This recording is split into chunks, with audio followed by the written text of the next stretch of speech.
Hello, আসসালামু আলাইকুম। আজকে নিয়ে আসছে অসাধারণ একটা রেসিপি, কিন্তু অনেক সহজ। সাথে আছে পেঁয়াজ এবং কাঁচামরিচ কুচি কুচি করে কেটে নিতে হবে, সাথে মিক্স করে নিতে হবে, সামান্য লবণ দিয়ে নিতে হবে। এটাকে ভালো মতন মিক্স করে একটু চিনিও দিয়ে নেবেন, যেহেতু টেস্টি হবে। চিনি দিয়ে নেবেন, সামান্য মিক্স করতে হবে এবং একদম ঘুরে ফেলাতে হবে। এটা দেখতেই পাচ্ছেন কতটা অসাধারণ এই টেস্টি খাবার। সাথেই থাকুন, সাবস্ক্রাইব করুন।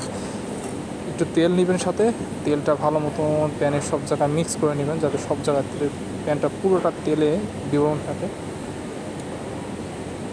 তেলটা হিট দিয়ে নেবেন, একদম পুরো হিট না।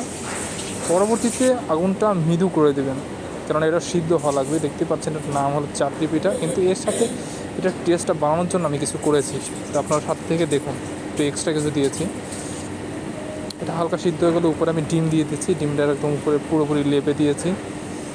কিন্তু এরপরে মেইন কাজ হলো, এখানে আমি দিয়েছি চিজটাকে দেখতেই পাচ্ছেন পুরোটা মিক্স করে দিয়েছি উপরে, একদম মানে ছড়িয়ে দিয়েছি। সেই লাগছে, সেই এক টেস্টি খাবার। আপনারা খেলে সেই রকম তৃপ্তি পাবেন সকালে বিকালে সব জায়গায়। তবে এর উপরে আমি আর একটা লেয়ার দিয়েছি।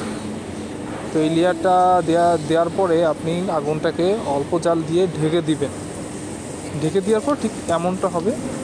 এটাকে আমি উল্টে দিয়েছি, তো আপনারা দেখতে পাচ্ছেন কালারটা কি জোস আসছে। আপনি 2টা চামচ ঢুকিয়ে উল্টে উল্টে উল্টে পাল্টে দেবেন, কিন্তু এটাকে ভিতরে সিদ্ধ হওয়া লাগবে, যার কারণে আপনার আগুনের পাওয়াটা কমিয়ে ঢাকনা দিয়ে দিতে লাগবে, যাতে ভিতর থেকে সিদ্ধ আছে। মানে এটা কিন্তু 3টা লেয়ার হয়ে গেছে, এটা মোটা হয়ে গেছে অনেকটা, তাই সেটা সিদ্ধ করা লাগবে। তো থ্যাংক ইউ, সবাইকে ধন্যবাদ।